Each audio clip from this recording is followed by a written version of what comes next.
All right, welcome to our ROI Live in 5. Today we've got Lindsay and Kayla, which is super fun because Kayla always brings it.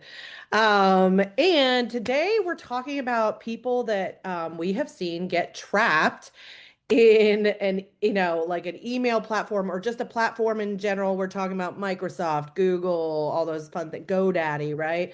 So they're getting trapped in these platforms. But also, if you're in the real estate space, right, that's the small business one. If we're in the real estate space, we're getting trapped in brokerages Yeah. because our emails and things are within the brokerage email. And so Kayla has some really amazing tactics and thoughts around some of this, and that is what we're bringing to you today. So, Kayla, why the need for this? Well, the need is who wants to be trapped? I think as small business leaders and owners, we all say that we come alongside our clients to help them make the best decisions for them.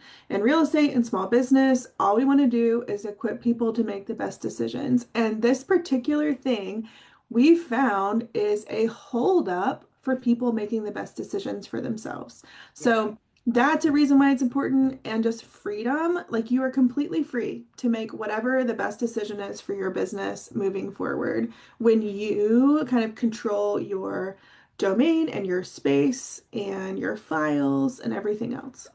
And Kayla, I mean, we've been working together for a number of years now. Yeah. And even prior to that, right, without, some of you guys in our world, like this was like, every time we would come alongside of somebody with business consulting, it was like Yes. the thing stuck.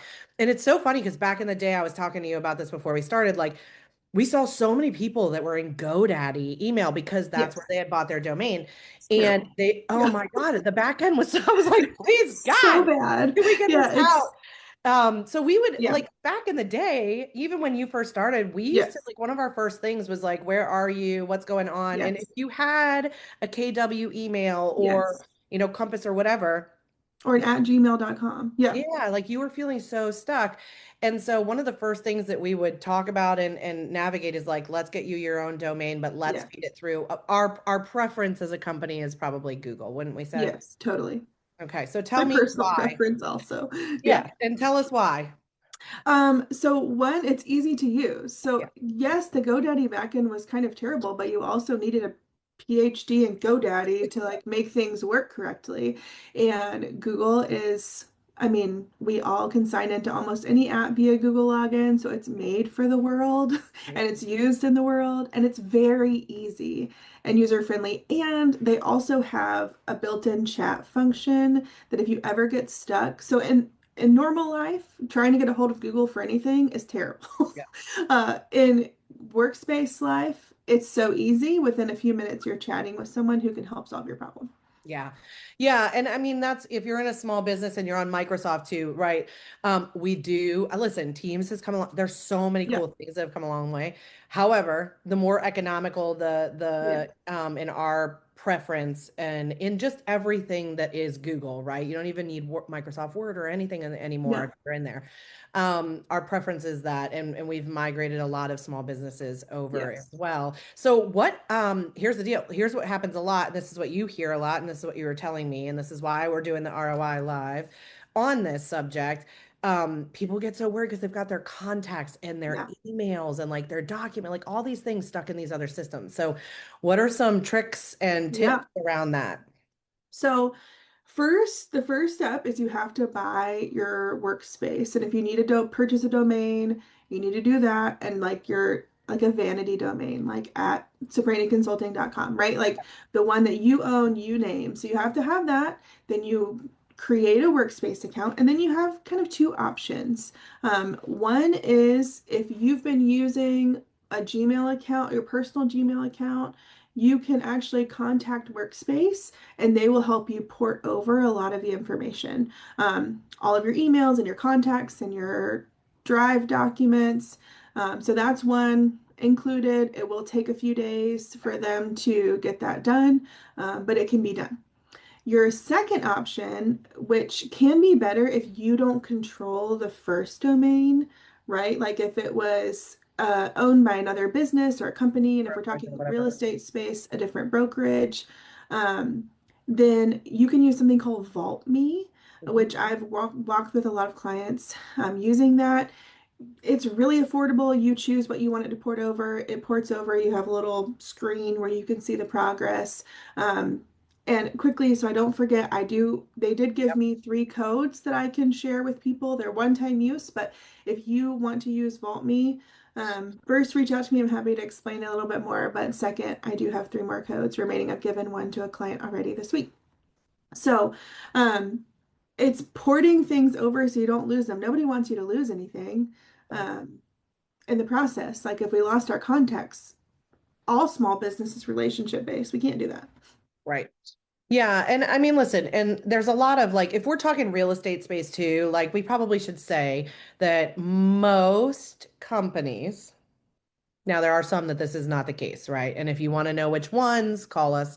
But most companies will allow you to have that email up and running and run a, Yeah. something that Yeah. says, hey, I'm no longer here anymore. Email me here for a while. So like if that's the case, so like I do know for a fact that a Keller Williams email, you can do that. They do believe that that's yours. So I know you can reach out to them and say, I want to keep this Yeah. open. And even if you've made a move. So great. Like I said, other companies don't. So you really gotta And look that into one's that. even market center dependent because they can Can account be. for all your access. That's So, true. That's true. Yeah. um, Yeah. and we're not saying you need to change from Keller Williams or from Compass or anywhere else, No, but just own your own stuff. if you, we've heard time and time again that logic makes you think and emotions make you act. And so Mm, we've watched people buy a house, we've watched people buy a roof, and it is when that emotion strikes, and it's not when it makes perfectly logical sense. It's when several things come to bear, and we want you ready for that time. yeah. So, do you it, should something strike and you want to make a change, is that the time that you want to be telling the title companies and closing attorneys and inspectors your new email and trying to get all these things set up? Or what if you just had that email the whole time? Stay Yeah. happily where you are or not. You Yeah. have the freedom to do whatever you want to do, and your clients, your contacts, your vendors won't know the difference. No. And we're talking like a $20 a month, Oh yeah, per user for totally Google worth it. Business, right? Or Google Workspace is what they call it now. Yeah, If we're, that's what we're talking about is owning your own stuff, having yeah, your own stuff. And so if you feel trapped right now, no matter what you're in, whether it's Microsoft or whatever, yes, then, reach out. We can help you kind of navigate some of these things. We would love to help you navigate that. But more importantly, there is a big ROI here because yes. those are your contacts and those are people. So let's tell them what we feel like that ROI is. I think I mean, times three is not even, it's times more than that, right, Kayla? Yeah. Well, and I was reading stats that annually, and this is on the real estate side of the space, so annually people switch brokerages 10 to 12%.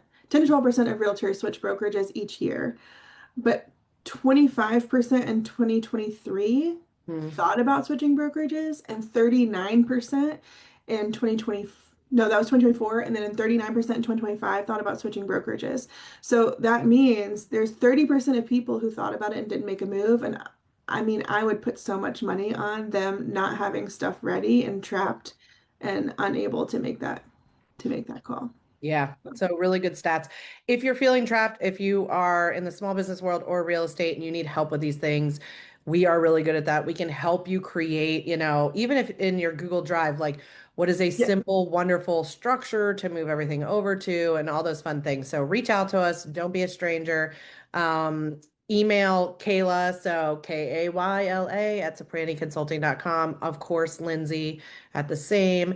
And then we also have sales and team at sopraniconsulting.com. So reach out, let us help you. Don't feel stuck. Thanks so much, Kayla, for spending the time today. This is a good one. Yeah. Thanks for having me. Okay, bye.